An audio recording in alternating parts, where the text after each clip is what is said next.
And we're live. I'm getting excited. I'm getting pumped. It's like when they started talking dirty to Bobo. I look a little bit. That is the best thing. Bobo, would you lick your tits? You think you'd do that? Oh, yeah, I would lick your tits. I would like that. He starts getting a hard on, and then they start like, I think the Mets are going to do this year. That new starting pitcher, he's like, well, his ERA has been very good, and his cock starts going down. And yeah, but that pussy, that's a real nice pussy she's got. I bet it's wet. I bet you get so wet for you. And he's just like, yes, it gets so wet for me. I like it when it's sloppy. Maybe you're not familiar with Bobo from the Opie and Anthony show, part of their Whack Pack. Anyone out there who's looking for a very funny clip to watch, look up like Patrice O'Neal meets Bobo, and it's Patrice's first time being there, and they just have him like stand there, I guess, with his pants off, and Jimmy will describe sexual things to him, and this guy, he's retarded, and he's had like 1 million dick surgeries, and so his dick's all fucked up. Literally like 30 dick surgeries. Randomly, and he just loves the show for some reason, so he comes in, and Jim will be like, hey, this girl I saw you talking to on Twitter, she's pretty cute, right? He's like, yeah, she's pretty cute, I suppose. And it's like, you ever think about her tits? What do you think her tits look like? And he'll just start getting rock hard, standing in front of all these guys, being like, I bet they're pretty good tits. Yeah, I bet they're pretty good. And then Met stuff. Apparently, like he leaked all over the O&A emblem on the carpet. He peed on it. In serious pre-cum. No, like pre-cummed. Like he just leaks cum when he leaks pre-cum when he gets horny. That's a lot of pre-cum. I don't want to see it, but the way Patrice's howling laugh happens every time Jim switches from the Mets to sex back to the Mets and his dick changes is like Patrice O'Neal has the most contagious laugh in the world, you know. And Woody, you're up there too. You have a really contagious laugh. Is Patrice O'Neal? Have you heard how he like verbally bullies everyone and how it was like the thing they always used to do? You probably heard these routines, right? Mm-hmm. Does that seem like is he cool or is he a dick? They all Patrice? loved him, but they all had a lot of him too. Like you've heard this story. Surely you probably watched the same videos I did. What do you think? Would you want Patrice in your life? In a comedy way, yeah. Like doing a show with him, riffing with him, that kind of thing. Yeah, he'd be awesome at it. The evidence is all there. He was hilarious. As far as like being a close, tight friend, I don't know. It's because he's tremendously judgmental, but he's judgmental in a very funny, nitpicky, like, oh no, I see who you are. I know what you're doing. Like that kind of shit. And it's just, I forget he was great. I think it was Kevin Hart. Kevin Hart tells the story. He's up there and he's doing his routine and he's not killing it, right? Kevin Hart's funny. We all know that, but he's not having a good night. It's not going for him. And Patrice O'Neal takes a phone book, throws it on the stage. He's like, read that. It's better material.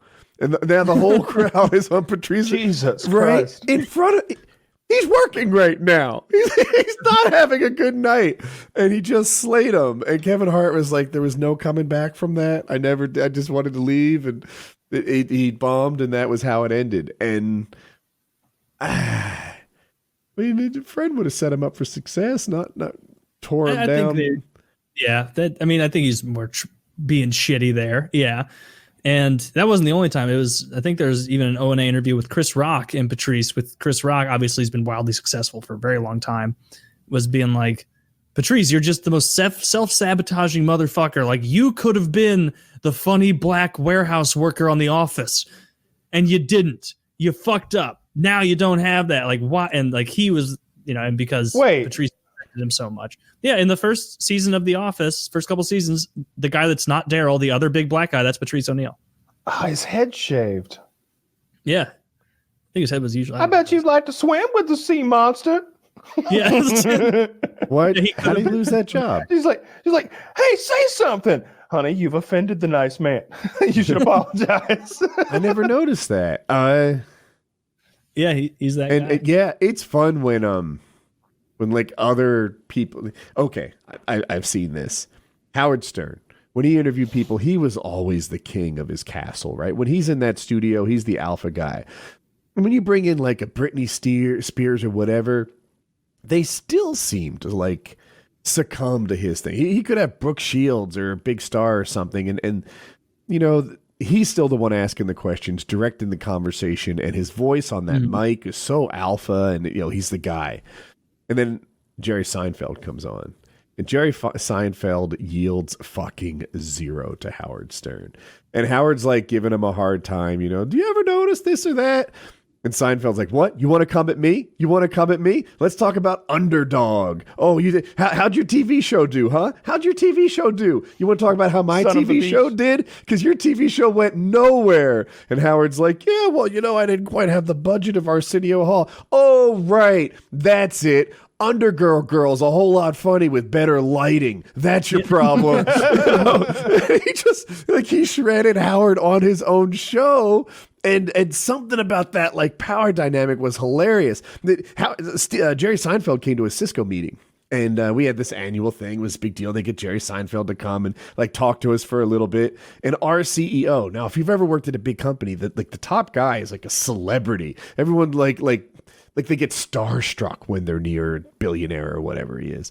And Jerry Seinfeld, not starstruck. He hands him this like camera that Cisco makes, and Jerry, our CEO, is like, here, you know, and these are the directions, but you won't need it because it's so user friendly. And Seinfeld's like, huh, yeah, you can keep it if you want. It's like, you know that I'm also a billionaire. Like there's 500 people, and Jerry Seinfeld just knocked our CEO down a peg in front of all of them, and that was just I find it glorious to watch that kind of thing. You know, it's just the guy who's richer than you. Well, it's someone who's alpha in every room, not being alpha anymore. Like that's neat to see. So. Yeah. I like when Jerry's on the Stern show. Yeah. Has it happened lately? Mine example is really old. Yeah, mine's probably a couple years old. I unsubscribed from Sirius and stopped listening to Howard. I couldn't take it anymore. It wasn't as funny as it used to be. And when I say used to be, I mean the 90s anyway. Like because when I first started listening to Sirius, there's two channels. There's Howard 100 and Howard 101. He's got two fucking channels on the thing. And it seemed like, I don't remember, I might get it backwards, but maybe 100 was his what happened today in the Howard Stern universe. And 101 was like best of. And I spent like a year and a half, 2 years listening to the best of Howard Stern. And I'd catch the new shows occasionally. And it didn't seem that bad, you know, because I was getting like 5-6 hours of old stuff and then 2 or 3 hours of new stuff. But then when I had finally made it through the entire catalog that they had, or at least it seemed that way, I started hearing reruns of like, oh yeah, Gilbert Gottfried again. Oh, okay, this is the one where they're putting anal ring toss or whatever.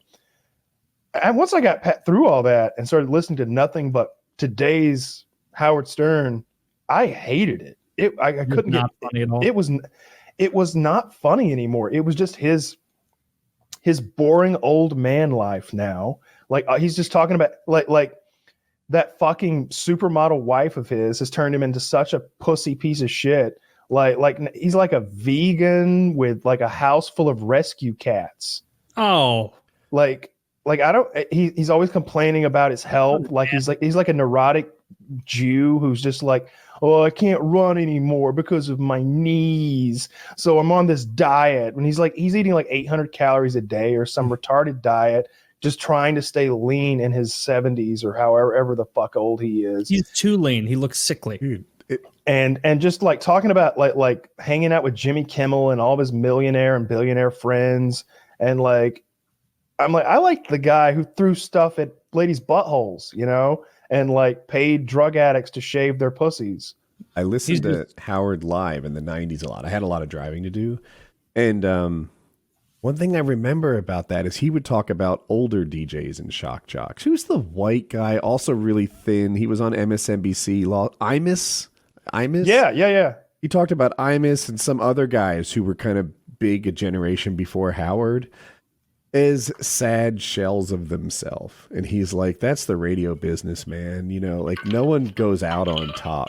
They always go out slowly sinking, thinking about their glory days, wanting respect, resting on their laurels, not having it anymore. And it's funny to hear you describe Howard as the guy I remember from the 90s, Fear, right? He was afraid he would turn into what he kind of has. he's shifted. Like he's happy with what he's doing, and that's one thing you can say about him. Like he's not doing somebody else's show, and he's not doing what necessarily I would say 30% of the fans want to see. He's evolved into this guy who does amazing interviews with celebrities, but I don't give a shit about celebrities at all. Yeah. Like when he had the Kardashians on, I'm just like, why the fuck do I care? I can almost write his question list before I hear the show. Yeah, I know he's going to ask Kourtney Kardashian if she likes big black dick. No shit, she dates Lamar Odom. like yes, she likes big black dick. I don't care about that. Why don't you ask her what it's like being like a fickle piece of shit social media star that provides nothing to the world, but another bullshit knockoff product to make them try to look like you pretend to look every day with fucking Instagram filters. How do you feel being the most superficial human being alive? Yeah, you should ask that.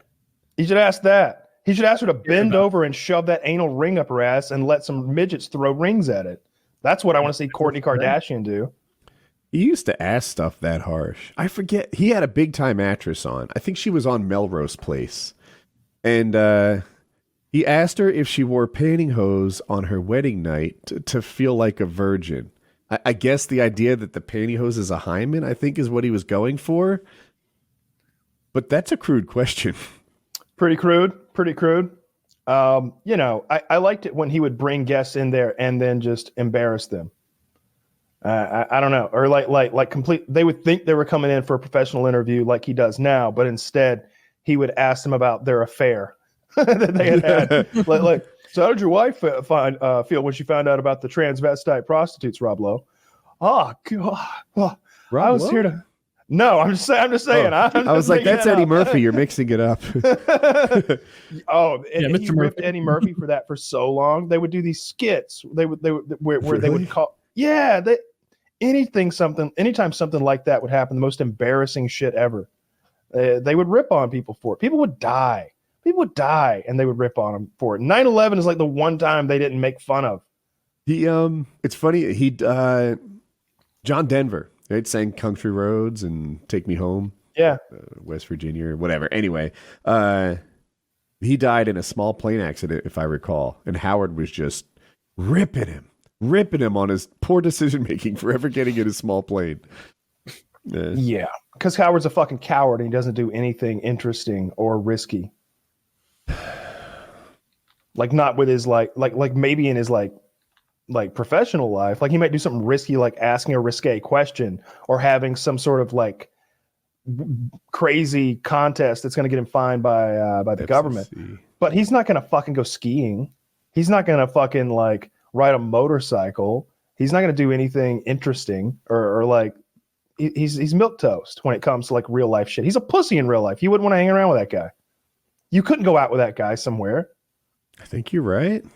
Mm-hmm. Yeah, I think I've mostly been like, in all's an exaggeration, but work with it, of his professional life. Like he's ambitious, right? He tries to do big things and he wants to be number one every place he goes. And I may be hyper-focused on that part and kind of ignored that in real life, he buys cars based on crash protection. He doesn't even drive. He doesn't know how to drive. That's the thing. He doesn't know how to drive. Howard Stern doesn't know how to drive. He's had a driver for years old. He's had a driver for decades. He hasn't driven. He's so removed from how normal people live. He probably doesn't even realize he's become this, right? I'm sure he has some inkling, but it's evident that he's so different than his fan base now that it's ridiculous. Like again, he all of his hobbies, like I don't give a fuck about your hobbies. Like there may be some people who listen to this who are like, y'all talk about MMA. We talk about MMA for fucking 10 fucking minutes. This guy will do 4 hours on his fucking water painting. Like he's painting. He's learning to be an artist, and then he'll give up on that, and he'll pick up some obscure musical instrument for like a year, and then it'll be just rescue cats. If we started fucking collecting rescue cats and pushing the listeners to like donate money so we can rescue more fucking cats, we drown cats here. That's what we do. We put them under fucking 5-gallon buckets and bake them in the sun. That's just funny. It's a call. Yeah, fuck cats. That's actually not funny. It's pretty sick that he did that, but He was a child. That's one of the key signs of psychopathy when you like murder small animals On accident.